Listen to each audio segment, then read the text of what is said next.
Hi, I'm Ben Richardson, and you're listening to the Karate Podcast, where we talk about karate, the competitive sport of Kumite, and the warrior's journey. Brought to you in association with Kumite Coach, the world's first progressive online high-definition coaching platform, created by coaches and fighters for coaches, fighters, and students of karate. Join KumiteCoach.com today and take your karate to the next level. Okay, guys, welcome to another episode of the Karate Podcast. Really excited and privileged today to have with me Dean Lowe. Dean is a 4th degree black belt in Wei Chi-Ryu Karate.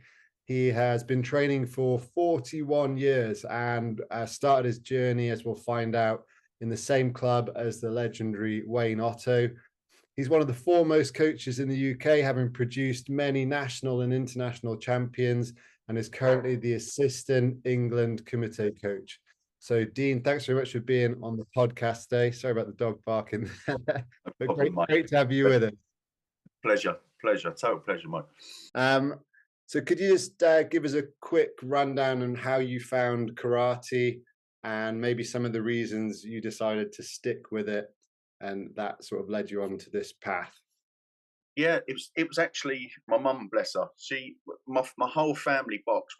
I'm from East London originally, and on my housing estate, everyone boxed. All my family, my boxing, the local club. My uncles were trainers. My cousins all boxed. It was all, and I went once with my dad, and my dad was like, "Come on!" And at the door, I was crying. I just didn't want to do it. I was like, long blonde hair, believe it or not, and just this little pretty face thing. I can't even believe it's me when I got photos.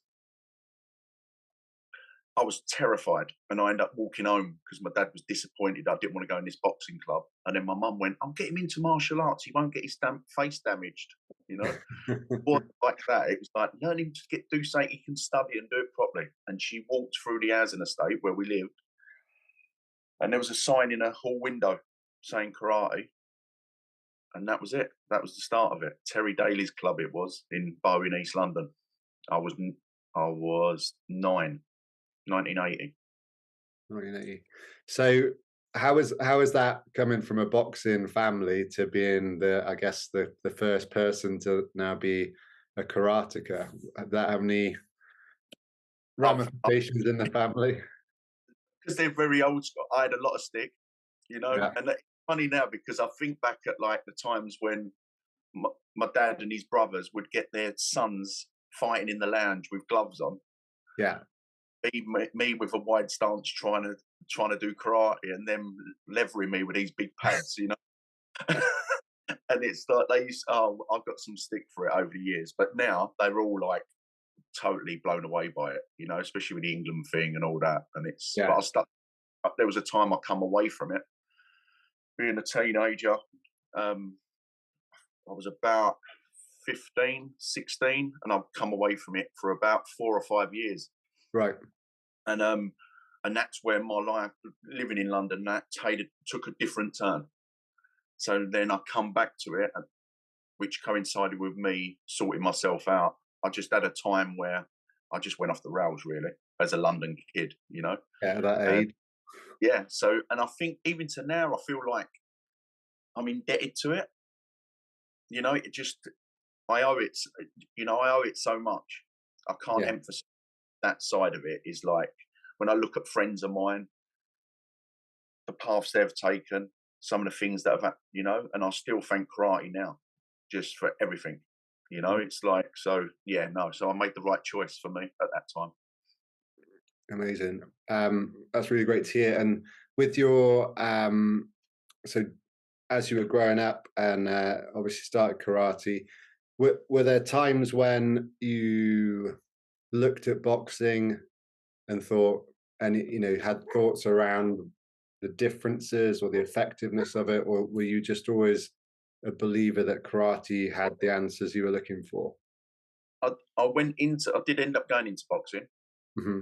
I got into my teens, and I got a little bit mentally a bit rougher, I think, because when I was young, I was quite intimidated very easy.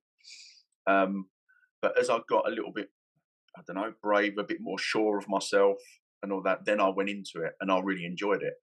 But I remember, because of the route I took, and then speaking to Terry Daly, who's been like a dad to me. There's not, you know, I can't emphasize how much that man has had an impact on me, you know. And I just went back into karate, and it just happened. It didn't really. No one ever said to me, "You got to do this, don't do that." But I Mm. did environment, that calmer environment that we was training in, and it was a little bit more like a family. Then we started doing comps. Yeah. Um, and because we're a traditional club, Terry's is a traditional club. When Terry started, although he'd done brilliantly with fighters, we turned up and none of us really had done competitions, and Terry hadn't done many, you know, especially at like England level or anything like that.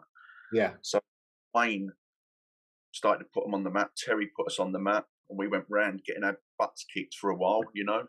And then Terry, being the person he is, was like a sponge, just took it in, put it out to us, and then that all changed, spun on its head. So yeah, we owe Terry a lot. I think Wayne would say exactly the same. It's incredible. So was Terry also Wayne's sensei at the time? Yeah, yeah. When I started fighting, I was 9, and if I've got this right, I think Wayne must have been about 13. So we was all young in the club at the time. And Uechi Ru's not the most flamboyant and flash of styles, you know. Katas are not like very pleasing on the eye. There's a lot of depth within them, a lot of fundamentals, you know. Sure. So for us, obviously we're conditioning our shins and our forearm. That side of things is very, you know. But as a style of karate that people are going to go, wow, I want to be a part of this. It wasn't really like that. It's just that we got used to it as we was in there. Terry delivered it in a way that made us appreciate what it was we was learning, Yeah. and our interest built from that, really. And so I guess being in a club, I mean, Wayne Otto is probably the greatest British karateka of all time in terms of what he achieved competitively. You know, that's might be arguable, but I think it's probably quite a truism. Being around him as a young karateka and then growing up with him in the same club, what was that like for you in terms of influence? It hurt. I remember it's more recently. I remember Wayne saying that I was like the aggravating kid because I was the youngest one in the class at that time. He said, and I was the little lippy one, and they'd chase around the hill and like. But yeah, you know, it was a learning curve. You have, even when I deliver stuff now when I'm teaching, I think you can spot a future champion, a future Mhm. achievement within it. You know, in regards to medals or like accolades in regards to England and stuff, because even as a black belt, Wayne Otto's basics were exceptional, Yeah, and everything he done was 120%. His mindset was ridiculous as well. That was just his whole attitude and focus to his karate was exceptional. So that was a learning curve, and it was no coincidence. I didn't win nothing of any substance, I suppose, when I was younger, because my mindset was totally different. yeah, I was I went away from karate at an important time, and Wayne had that focus to carry on, you know, and ability and hard work, no doubt, you know, but yeah. his attitude um, was always going to achieve. Even now, he's very focused, and so yeah, I didn't achieve nothing like that, and that was down to us as individuals, really, that were totally different. Yeah. And what age did you attain your black belt? I was a brown belt for about 14 years, I think.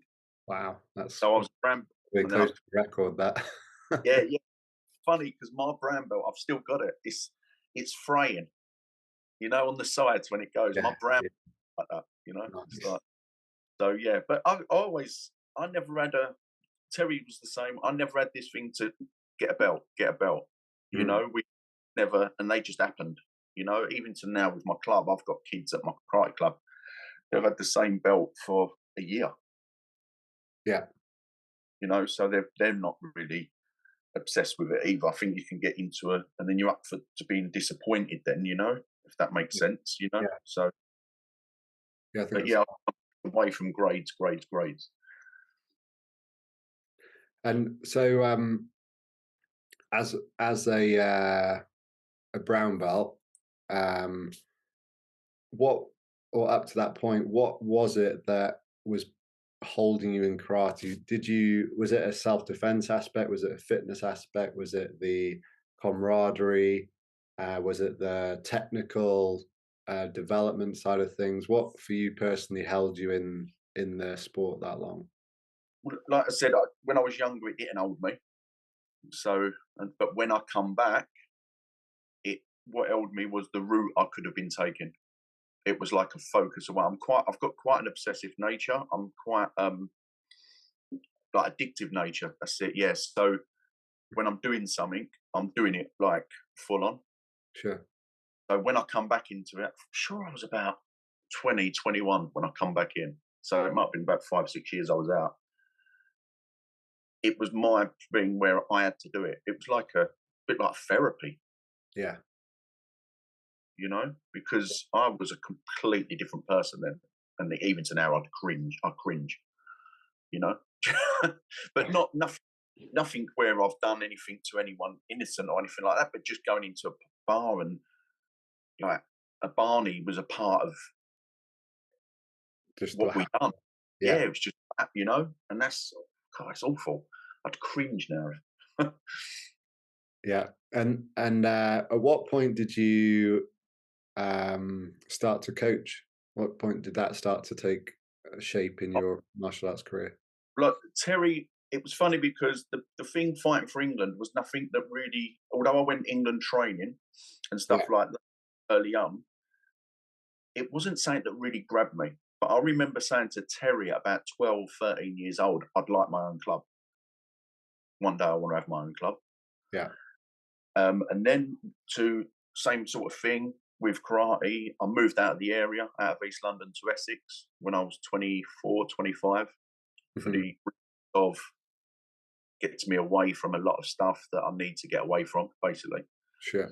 I couldn't get into Terry's regular because I was 35 miles away. Saying that now, when the athletes travel 60 miles to go and train for the evening, but then, Yeah.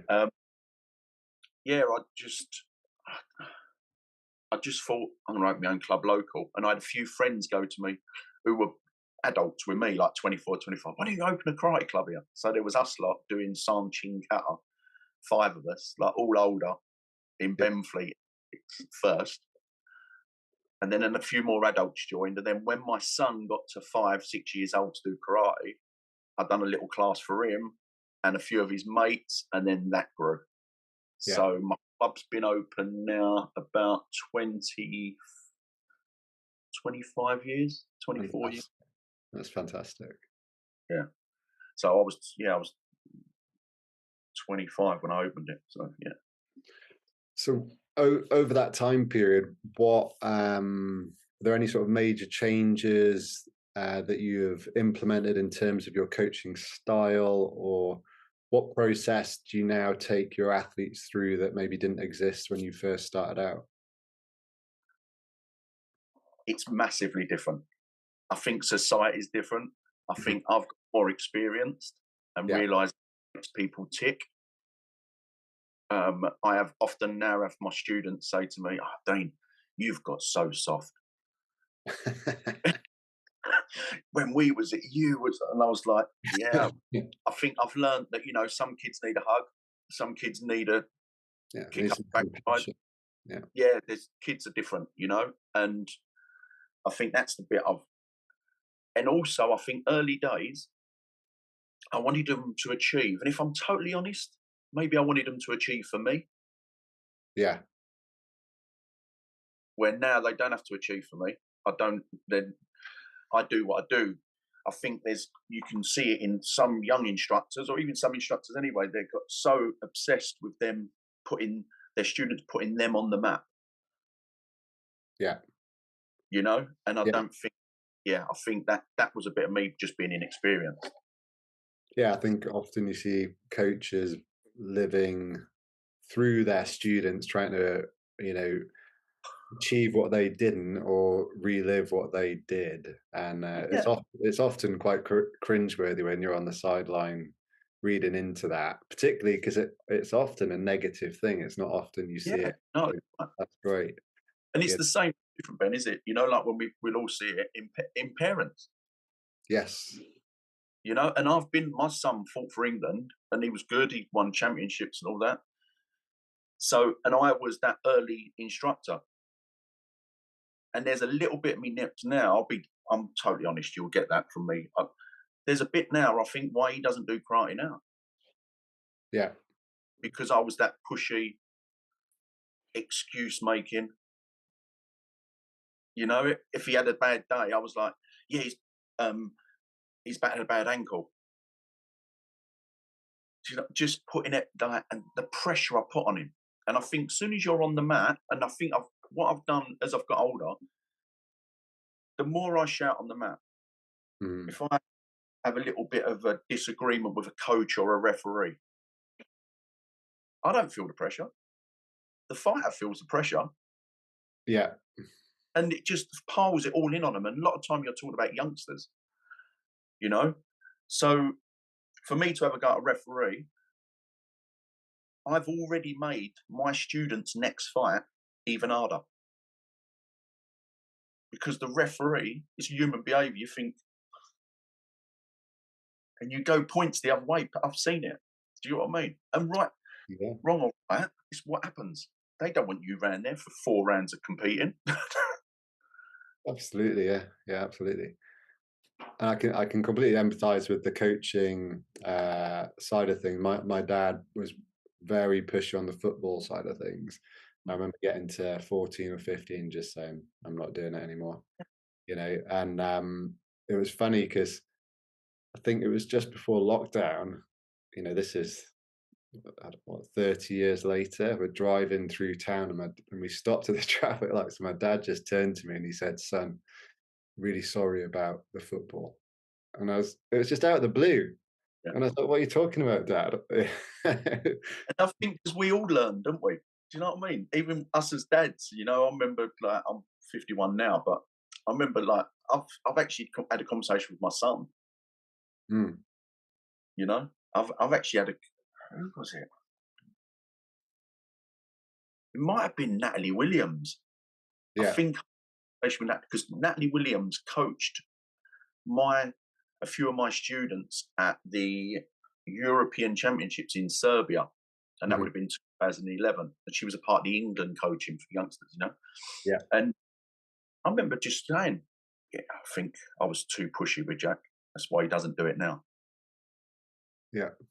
you know. But then on the other hand, my son don't agree with that. My son will say, no, no, you know.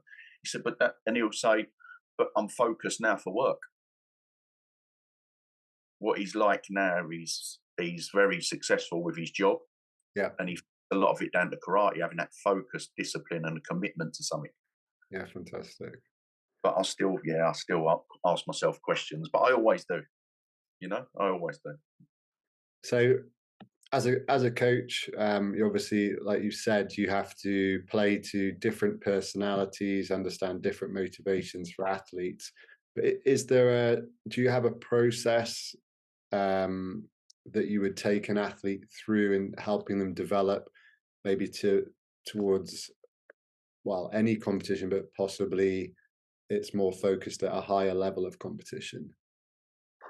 I think without really, I don't have enough down people who individually have different abilities, but I do have like a set where they'll do certain comps, and then when I think they're ready to do the bigger next level comp, they'll do that. Yeah. You know, so in the club we have our belts, so they work to that. And then even within my club, I have a different class where I might go, right, if you want to start coming on the Thursday fight class, you're welcome to come to that now Sure. because they level. So that's within the club. And I suppose I do it without realizing in regards to competitions as well.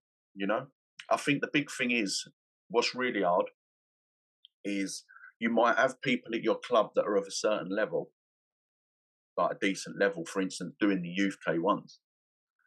the level of them competitions is frightening when you look at the ability of these kids from all over Europe, Yeah. and Yeah. well, and it's very easy to get sucked into the fact you've got someone that trains around the group that go to these competitions.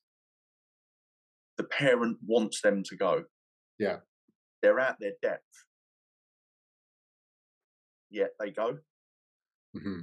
So it's more recently I've started to think, just to protect the kid, I think they don't want to do it. Sometimes you'll have parents that live through their kids, like we were just saying. Yeah. They just Yeah. more children, and if they just eased off a little bit, the kids would more than likely enjoy their karate without the pressures. Because kids are young kids, especially our kids. Our kids are generally, they're not as tough daily as some of the kids in the world, and some of the pressure, and even to the way the coaches address them. I've seen coaches like abroad, like rough their kids up before they go out to fight. Then you'd be pulled over the coals here, wouldn't you? Do you know what I mean? You just can't even sometimes. So the kids are different, and I think we should be a bit more aware of their mental health. Yes. I think, and let them just enjoy it. Yeah, that's important. Mm. In terms of your own club, I presume you're still a traditional club, are you, that teaches? Yeah. And so, do you have a squad process? How do you encourage people towards competition, or do you just let that happen naturally in your club? And because I know from my own perspective that maintaining a squad has always been quite challenging. You get years where you've got loads of competitors. Then and the next year there's like 5 or 6. We've got a good process thing in place now to sort of develop it, but I think there's a sense of pressure almost for people who haven't competed. They build up this image of what competition might be like, and even before they've done it, they've decided they're not going to do it, because of this preconceived notion they have. So what do you have at your club that propagates competition? Because my club's not that big, so I know I hear of some clubs they've got 300 students. They have a proper program they work to, which I can see why. But because my club's fairly small, it's conversation. Like at the end of the class, like the other day, I was just like, right, there's the Ipswich competition, and if anyone wants to do it, that's red belt and above, because it's a small competition. Yeah. If some of them don't want to do it, I've got a few that I look at them and I think you could be so good, and I really wanted to do it, but I just don't say nothing. Yeah. And I think, well, sometimes in my club, because we have a successful group, that puts pressure on the younger ones. Yeah, because they just naturally. winning. Yeah. And I just take away the importance of it early days. And if they fancy doing it, because the slam man, I've never really, the slam man with a punch bag, the kids get up and it's always, I've always a bit old school from, really? And more recently, I've started to appreciate it a lot more. So that's me learning again, and the way it gives the kids an opportunity to compete without the worry of getting hurt. Yeah. And like the environment. Yes. So a few people that done that first, they've actually said, oh, I really want to compete now. Yeah. So I do, it is very good. Yeah. Yeah, I think exposure to that, it's like most fears are built on the unknown, aren't they? So once you can understand it, it's easier then to make decisions based on it. So what are some of your I know we've just said we're not living through our students, but at the same time, what are some of the achievements as a coach you've helped create that you're most proud of? Do you know what, Ben? And it really is. I've got 2 students at my club that have fought for England. Yeah. One of them at the Europeans as I think it was 17, 16. And there's been someone that was at mine. They're not with me no more, but we still, I still talk to them and they're still all right. And they won an Olympic youth medal. Amazing. But my biggest achievement is watching my students that are in their 20s, still around karate, Yeah. doing well in their jobs. Yeah. And I have people come up to me and going, they're a good lad and they're a good girl. You're lucky to have them with you. That makes me more proud than if one of them would have said European champion. Ooh. And it really is. It's totally, that's exactly how I see it. It's like I was at the Central England recently. Yeah. And I had 4 people with me there, my students. One of them's recently joined me, last year. And the way they was with the kids, they were coaching, and I just felt in awe of them. Yeah. And that's the bit, they could have won anything and it wouldn't have mattered as much as, so the bigger picture of then turning into a decent human being as they've got older is more important than any medal. Fantastic. We got English, British championships, European medal. I've never had a student with a world medal yet, though, so I'm a little bit, that's a bit annoying. If I'm honest. Time. And we've had a lot come through the club, like, that have gone and fought for England, an awful lot. But yeah, I do think the decent human being thing is, and that's not me just saying it, it's the bit that makes me the proudest out of it. Yeah, that's great. It's really great. Getting back to your coaching career, what you're now the assistant Kumite coach for England. So tell us a little bit about your coaching journey into the EKF ranks. Well, my club started doing really well. I did have many years of Uechi students doing really well, and people coming up to me and tapping me on the Terry laugh still now, and going to me, Dean, Terry Daly, he's doing so well with that. Team Uechi doing so well. It's Terry Daly is something else.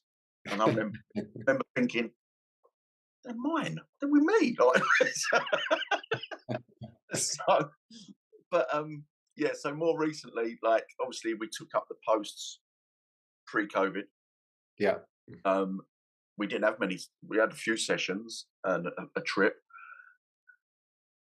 But prior to that, what happened was I had people that I've got a lot of time for and respect for within karate saying to me, Dane, you've got to put yourself forward for this.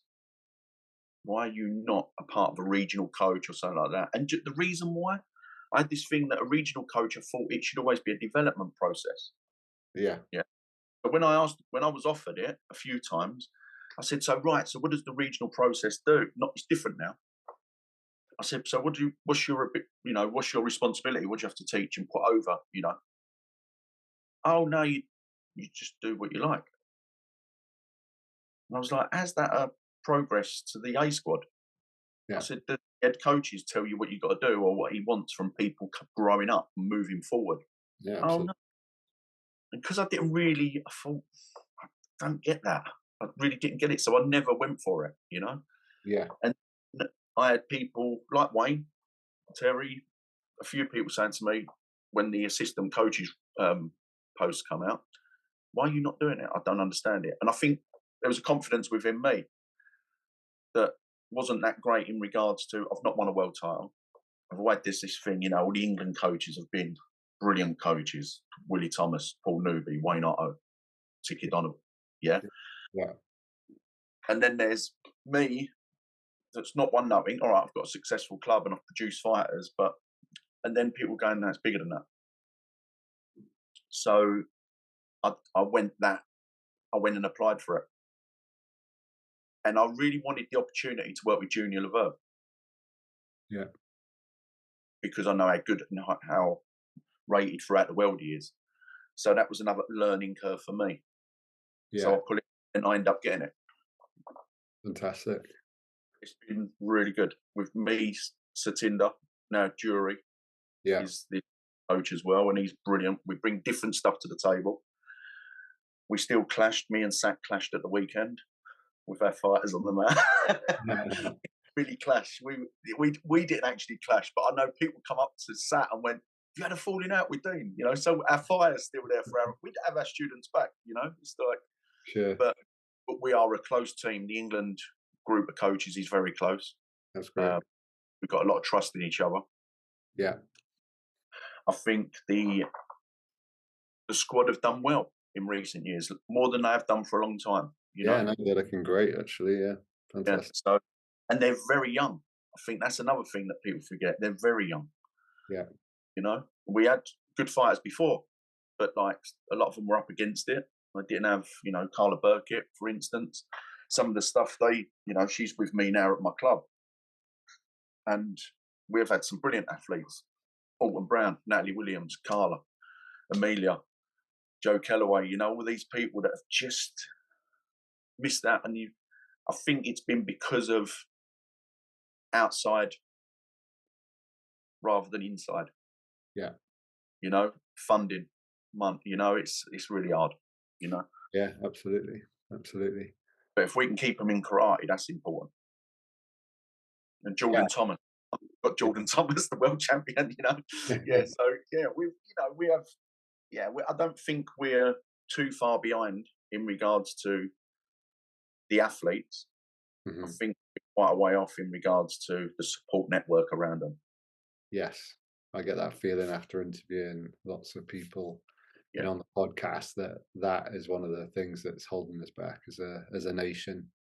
Yeah, and we just try and me, Sat Junior, and all that is we try and support as much as we can. Yes, we try to say to them, look, come tell us this something you're not happy about, or you want to try and do something different. We try and help you with it. We want them to approach us, you know. And they've been the feedback more recently from the elite athletes now has been very positive. They feel a part of the team, you know, all this stuff. Not because before I don't even know what it was like before, but we're just trying to create that now as a group. Plus, there's more of us. You've got Junior as head coach, then he's got 3 assistant coaches. And then we've got a really supportive network of regional coaches that attend the national training. That's good. Yeah, so there is a bigger group of people where before it was 2 coaches, and I'm not sure what the involvement was with national training with the regions. So we tend to keep it close. And if I'm fed up with Zoom meetings, all I have is Zoom meetings. I have no, not today. You're right today, but it's hilarious. You know, even on the group, they just went, Dean, we're going to have a Zoom meeting. We're sorry, because I'm like, I'm not another Zoom coaches meeting. But so we're in contact with each other a lot. So. Yeah, fantastic. And what's it been like being with Junior and learning his way of things? His passion.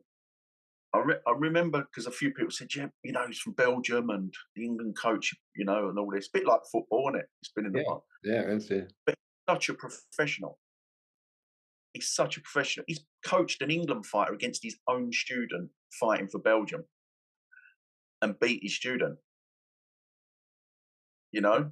Yeah. And he is so professional and he is so dedicated to it. Because someone said, oh, he's quite fiery or he's very outspoken. Yeah, he is. But he does it in the right way. He's not, you know, so he's very set in what he wants, how he wants to do it. And his knowledge is exceptional. For Japan to get Junior over to teach Kumite to their athletes says it all. Yeah. You know, so, but to work with, it's very, for me, we're learning all the time, me, Sat, Jury. You know, it's, it's very good to work with. Yeah, and I presume because the regional coaches are there now as well, there's that filtering system where each level is taking on some aspect of what the national team is working towards. Yeah, he has a big thing, Junior, on aggression. People expressing themselves and dictating the fight and not bouncing around for the whole 2 minutes, being a little bit more. Yeah.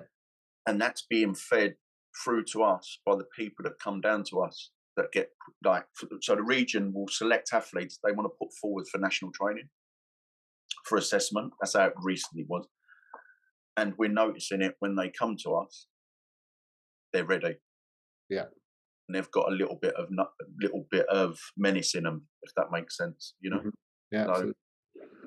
So what, from a coach's perspective, what would you ideally like to see changing to, increase our athletes' success at the international level?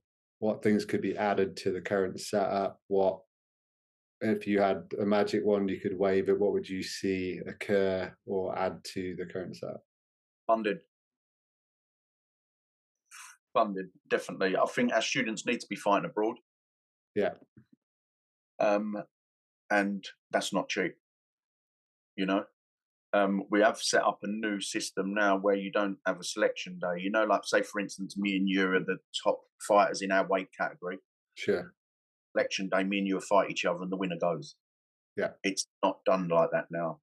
We would have to generate points at named competitions. So we might get so many points for a bronze. You might get more points for your silver.